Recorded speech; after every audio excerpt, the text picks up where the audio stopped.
Now I think it's a great time to jump into creatine and creatine research. I mean, if you've been in the health space, you've come across something with creatine in it. And, once you know a few things about it, it's easy to understand why you would get so excited about it. This supplement is just continuing to knock everything out of the park. We learn more and more and more about it all the time. And it just seems to come up roses every single time. So tell us a little bit about, how you got excited about creatine, and then we could deep dive into what creatine even is. Yeah. So you'll get a kick out of this, Casey. I'll tell a story, but the very first research study that I ever took part in was in the mid 1990s during my master's degree in exercise science.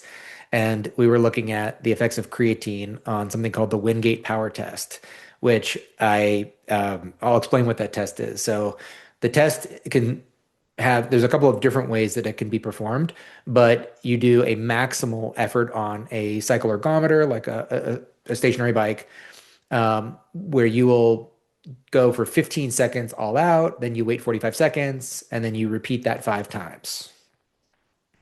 In this particular test, there is a group of people standing around you while you're doing this test, screaming for you to work your hardest. And almost like, the analogy with like the speed of light, like the closer you get to it, like the farther away you are from it. There's a weird math there, but every percentage point higher that you get above 90, it's like exponential jumps in how it was. So I did that test as a baseline, and then after a loading period of creatine for 2 weeks. And after each test, I could not move off of the floor for 45 minutes. Not like, oh, I'm really tired, I'd like to lay here. I couldn't get up. It was, Wow. and I don't think I've ever been actually quite that exhausted ever again. But that was the study. And so, but the point of it is that only a few years before that, Roger Harris had performed a study that showed that taking creatine could increase ballistic type of exercise performance, so sprinting and jumping and burst activity by 1 to 3%, which sounds modest, but in the context of, let's say, an Olympic event that only lasts 10 seconds, that can be the difference between not medaling at all, not even getting into the final race, or winning gold. And so a man named Steve Jennings at that time, he was handed a paper by Harris, and then he said it was his task to say, okay, how do we get this to the British athletes for the 1993 Barcelona Olympics? And at that time, the global supply of creatine was only 1 kilogram in the entire world. What? Yeah. Really? Yeah. Wow. There was no manufacturing. I mean, creatine had been found in the mid 18th century, so we knew it existed. It's where it got its name, creas, as muscle meat, because about 95% of your creatine is stored in your muscle. But it just sat there in textbooks. We were aware that it was there, but nobody really knew what it did. And then I'd actually like to go back and study the history here. What made Roger Harris interested in studying this compound? That's something that I need to like put on my to-do list because I love the history of any subject that I study. My PhD professor always said, a good scientist is a good historian. Love that. But anyhow, so the 1 kilogram amount of creatine is really only enough for one athlete for 50 days. It's not nearly enough to help an entire Olympic team, or at least those with whom the effects of creatine would have a positive effect, at least considering the mechanism of action at that time, what we thought, who we thought it would help, given how we thought how it worked. And so they needed to figure out how they were going to commercialize this in a way, or at least manufacture it. So Jennings started to work with a local pharmaceutical company, and they created these effervescent tablets, which then enabled them to give the right dose to the athletes. And the story goes that Linford Christie won the gold medal in the Barcelona 100-meter sprint, which is what my favorite event always. And after he won the gold, the story broke out, and then that really changed the field. People became incredibly interested in this, and so by 1995, the in the US, the market size was about $30 million. So just after a few years, it had grown to a $30 million market.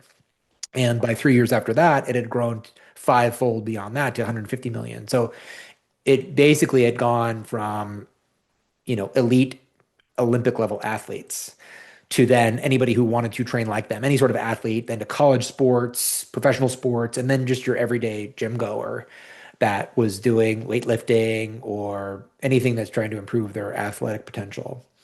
So that story is really what launched creatine into its existence as a product that people take. But then the story really gets more interesting around 2010 because for that 15-year period from like mid 1990s to 2010, the athletic enhancing the ergogenic effects of creatine dominated the perspective of what creatine could do. And around the 2010s, there was already some work coming out suggesting that it could have beneficial effects on reaction time, brain performance, in other ways, memory in particular. But it hadn't really been looked at too rigorously.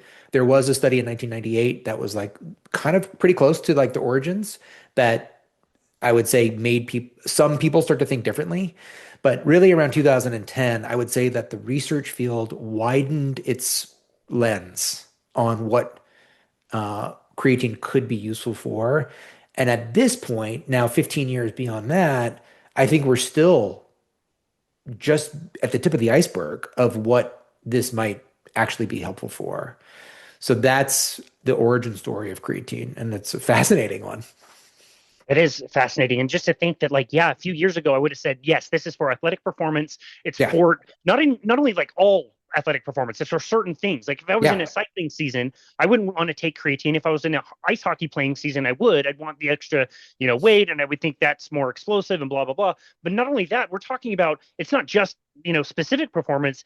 I'm trying to figure out a way to get this into my 94-year-old grandpa, for example. You know what I mean? yeah. Like it just seems like the benefits across so many different fields for so many ages for both genders for kid like there seems to be a lot of really cool applications. And so I hope you're right in the sense that we are just scratching the surface. This is the tip of the iceberg because to think about what this can be used for and for who it would work for, it seems pretty wide.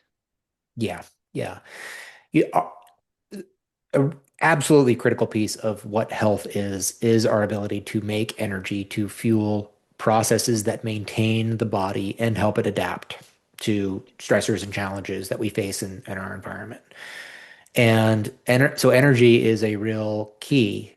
And we only store, for example, with ATP, like 150 to 200 grams of ATP in the body, but we remake and resynthesize our entire body weight in ATP every single day. It's incredible. I know. I know.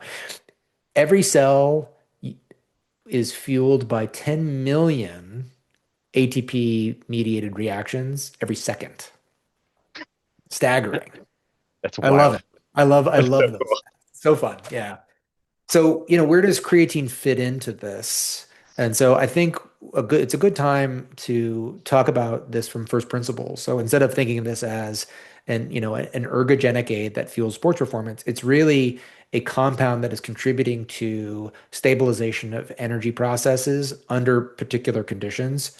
We don't understand all of those conditions as clearly yet because we're seeing surprising effects in some parts of the body, like even endurance exercise, right? That, like you were saying, that's not something that you would take it for because you add body weight. Endurance athletes are really cautious about how much what they weigh. They want to be light. Um, but yeah, so I think it might be contributing in ways that we still have to learn through further exploration. But the way that it works is just to go through some very simple biochemistry. We know that ATP, excuse me, is the main energy currency of the cell. So that's adenosine molecule with three different phosphates, and it donates one of its phosphates, this high energy phosphate, to fuel everything, recovery, ion channel maintenance, um, everything that you can think of in the body requires energy in order to do its job. And it is that process of donating this energy phosphate. It's like the exchange of cash, right, in your cell. I even came up with an analogy for that. I'll try it on you in a moment. You can tell me if it's good or not. Or I have to go back to the drawing board. But what creatine does is it is most of it is stored in the body. About 60 to 70% of creatine is stored as phosphocreatine. That's creatine plus a phosphate. And so under certain conditions, when your body is needing ATP at a pace faster than it can resynthesize it under other energetic processes, creatine donates that phosphate and it can keep the energy flowing for a few more seconds. And so for exercise, that would feel the real intuitive way to understand that everybody who takes creatine and loads with it says, wow, I can do a few more reps at this weight than I could 2 weeks ago. Uh, and that I think is the real intuitive way to understand what that energetic contribution feels like.